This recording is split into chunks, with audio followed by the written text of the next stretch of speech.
best episode, hands down. Best episode by far. This episode had a strong opening, had a strong ending. It kept going, like, it was strong throughout the entire episode. You know when Daemon walks in with that sway, he comes in, you know something's about to happen. Like when he walked in the court with the king, and then up in this episode to his wife, it looks like he freaked out the horse. Like they didn't really show it. It looks like the horse got freaked out. We don't know why. Did he do something to freak the horse out? But then the horse jumped back. I was pausing it frame by frame, and the horse was up before he touched the horse, or he touched the horse and they didn't show it earlier. And so the horse was up, and then he went to grab it. Looked like he was holding onto the horse, trying to bring it down, or maybe I don't know what he was doing. And then the horse fell back on top of his wife, and she died. But then I think he went up to go pick up a rock to probably finish it off. So it looks like he was trying to end his wife just to get his inheritance. So the king is bent on trying to get his daughter married. So he sails all the way, like the king himself is leaving his throne to sail all the way to what's the guy's name? Corlys Velaryon, right? And he gets there to wed his daughter with his son. Turns out that dude's gay, so I don't know how that's going to work out for her. But he gets there, and the Velaryon guy doesn't even come out to greet him, right? The king, and the excuse is the guy's sick or something like that, right? But the king is literally sick. He's been sick for so long, and he made this entire journey all the way here, and you couldn't even just come out. This guy made an entire journey across the sea, and you couldn't even step out of your own house to greet him. Like, come on, man. Like when the king goes in to greet him, right? The dude is like, it looks weird. Like the king is approaching another guy, and he has to get off his throne to come. It's weird. It didn't look right. It looked like the king was, putting himself below that guy, and it didn't look right. Like that dude was sick. Like he was sick. That was his excuse for not coming to greet him. And then you see the king, the king cough. It was like, hey, yo, I'm sick too. You got no excuse, you freaking weirdo. I don't know what's going to happen with Rhaenyra and the son, Velaryon. It's going to be... She's proposing the idea, like, okay, we're marrying because of our duty, to our house and all that. But, we're going to mess around on the side. I like this dude. I know you like your dude. You know what? We both like different flavors of ice cream. We'll do whatever we want to do. She's trying to get the best of both worlds. You can't do that, man. It's not ice cream. It's not food. Like her food analogy. This is people we're talking about. Like the knight, man, I felt bad for him this episode.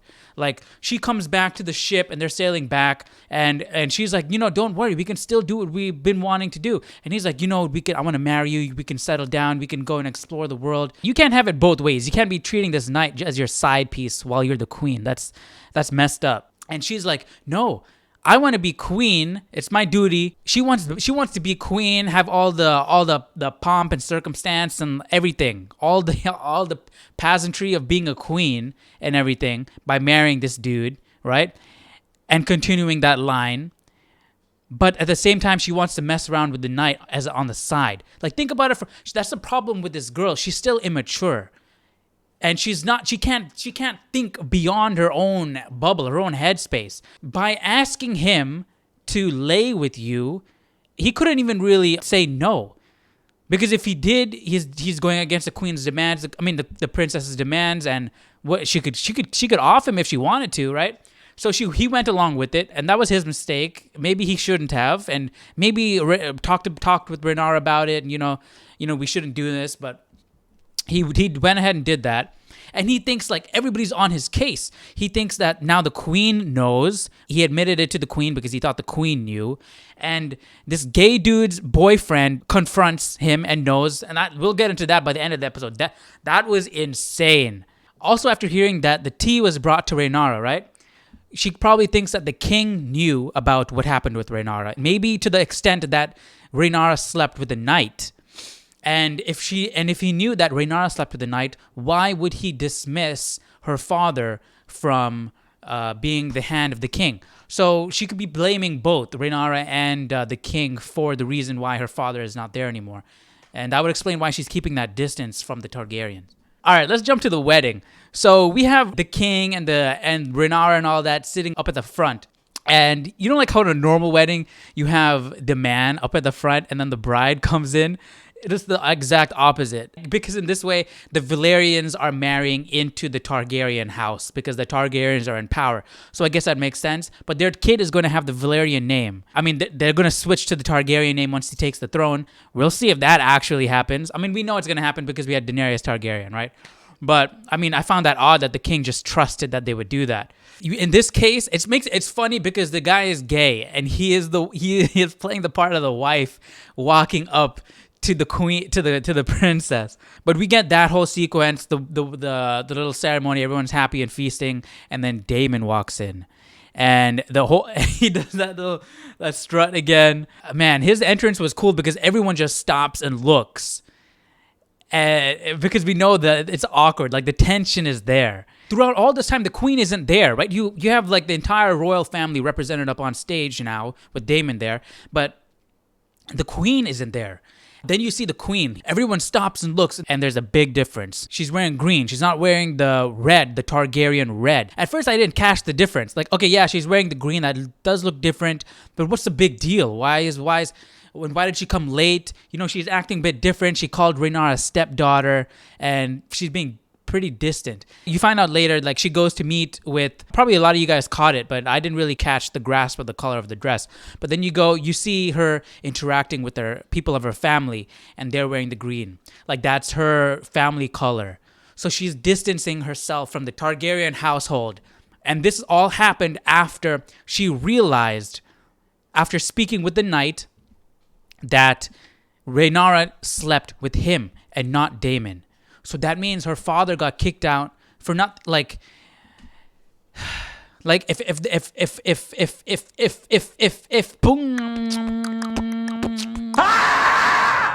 Rhaenyra had come forth with the honest truth, her father wouldn't have been banished from the kingdom. So I feel like that's what she's holding against the Targaryens now. So the party's going on now. People are dancing, people are eating and everything. And you see that the Valyrian girl eyeing Daemon. And they end up dancing on the dance floor. And Daemon goes like, you're nearly as pretty as your brother. Like, you're giving her a compliment, but you're burning her brother and her at the same time. So that dude, Rhaenyra's to-be husband's boyfriend, is talking to the knight, and he's sort of like, saying, I have this on you, and I'm going to let you know you got this on me, right? But the way he's talking to him is like condescending, like he's threatening him, right? He's just putting pressure on this knight. And this knight, man, he didn't ask for any of this. He's gotten involved with this royal drama that he doesn't want in his life, and it sucks, man. I feel bad for him. So a fight breaks out. Right? Wait. First, Daemon and Rhaenyra are dancing, and you could tell, Rhaenyra is still salty about what Daemon did. You can tell in her voice, like she still wants to get down with Daemon, man. And so they're talking, and Daemon's like holding her face and like getting real close, and like the king is like, "What the cat is going on?" And a fight, and like the crowd comes up in front, and then like a fight breaks out, and like, whoa, what is going on? Rhaenyra is hiding behind the people, like she might get trampled on. Like, whoa, is she gonna be okay? What's going on? Like, who's fighting? Did Daemon like off somebody? Like, whoa, what's going on? And then you find out that the knight is pounding that dude, the boyfriend, in the face, literally pummeled his face in, like his face was literally caving in. And I mean, like, he's just cracked, bro. Like, too much pressure. He's getting pressure from the queen. Well, he thinks he could get offed by the queen. Who's gonna tell? Maybe they'll tell the king. Can Rhaenyra hold this against him? Like, this guy's holding stuff against him. Like, it's too much pressure for him. He just wanted to do his duty, and that's it.